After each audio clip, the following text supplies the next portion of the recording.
नमस्कार, मैं doctor Awadhesh Kumar Sharma, professor of cardiology, हृदय रोग संस्थान कानपुर।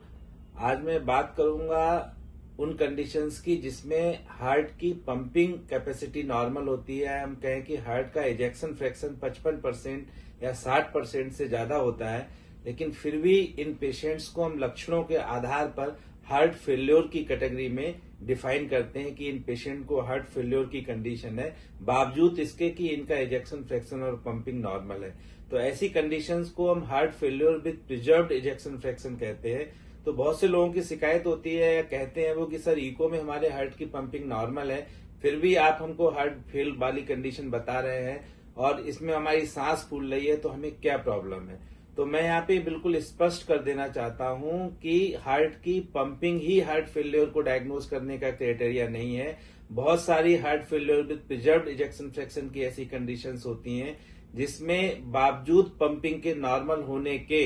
हार्ट फेल्योर हो सकता है। तो खास तौर से जो व्यक्ति बहुत ज्यादा मोटे होते हैं, जिनका बीएमआई या बॉडी मास इंडेक्स 27 से ज्यादा होता है या फिर जितना ज्यादा होता चला जाता है, उनका मोटापा जितना बढ़ता चला जाता है, तो उन पेशेंटों में हार्ट के ऊपर जोर पड़ता है और उनको हार्ट फेल्योर या चलने फिरने में सांस फूलने की दिक्कत हो सकती है। ठीक इसी तरीके से अगर अनकंट्रोल्ड हाइपरटेंशन या ब्लड प्रेशर है किसी पेशेंट्स के लिए, अनकंट्रोल्ड डायबिटीज मेलाइटस और उससे संबंधित मोटापा है किसी पेशेंट के लिए, या किसी पेशेंट की हार्ट की गति इरेगुलर चल रही, जिसको कि हम मेडिकल लैंग्वेज में एट्रियल फिब्रिलेशन कहते हैं, या किसी की एज बहुत ज्यादा एडवांस है, अगर किसी की एज 75 या 80 ऊपर से ज्यादा है और ऐसे व्यक्तियों की सांस फूलती है, तो हार्ट की पंपिंग कैपेसिटी इको में नॉर्मल होने के बावजूद भी इनको हार्ट फेल्योर के सिम्टम्स जैसे सांस फूलना, शरीर में सूजन आना, जिसकी की शुरुआत पैरों की सूजन से हो,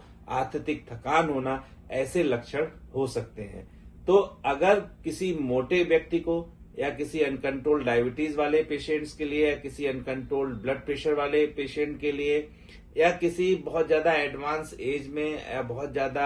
एडवांस एज जैसे कि 75 या 80 ईयर्स की एज हो जाए और ऐसे मरीजों की अगर सांस फूल रही है, हाथ पैरों में सूजन आ रही है, चलने फिरने में बहुत ज्यादा थकान हो रही है, तो ऐसे मरीजों को अपने हृदय रोग विशेषज्ञ से जरूर मिलना चाहिए। और इको करण में अगर उनकी पंपिंग नॉर्मल आ भी रही है, फिर भी उनको हार्ट फेल्योर की जो थेरेपी होती है उसको लेना चाहिए, क्योंकि नहीं तो आपको ये लक्षण परसिस्ट करेंगे जिससे कि आपकी लाइफ स्टाइल प्रभावित हो।